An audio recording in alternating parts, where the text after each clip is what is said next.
वर्ष 2000 में एक रहस्यमयी समय यात्री अचानक सामने आया और उसने दावा किया कि वह भविष्य से आया है। उसकी बातों ने सबको चौंका दिया।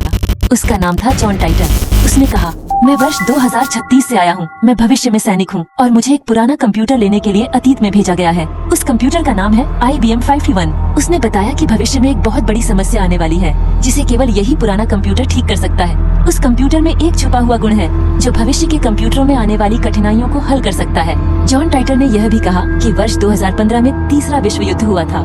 यह युद्ध बहुत भयानक था और इसमें दुनिया का बहुत बड़ा हिस्सा नष्ट हो गया।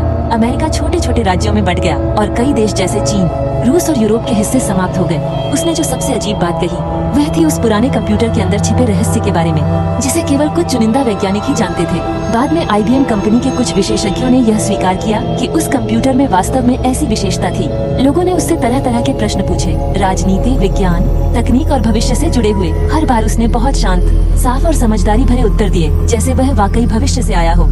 उसने अपने समय यात्रा यंत्र का वर्णन भी किया। उसका कहना था कि उस मशीन का नाम है C204 समय विस्थापन यंत्र जो गुरुत्वाकर्षण को मोड़कर समय में आगे या पीछे जा सकता है। उसने उसकी चित्रकारी और विवरण तक साझा किए।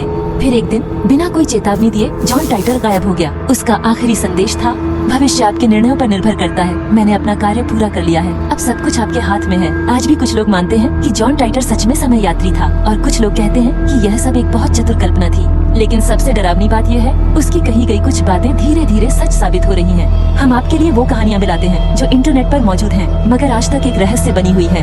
अगर आप सोच रहे हैं कि ये सिर्फ काल्पनिक बातें हैं तो नहीं, ये कहानियाँ आज भी गूगल पर अनसुलझी के रूप में दर्ज है। मनोरंजन के लिए और ताजगी पाने के लिए हमारे चैनल को लाइक, शेयर और सब्सक्राइब करें। घंटी दबाएं ताकि अगली रहस्यमयी कहानी आप मिस न करें।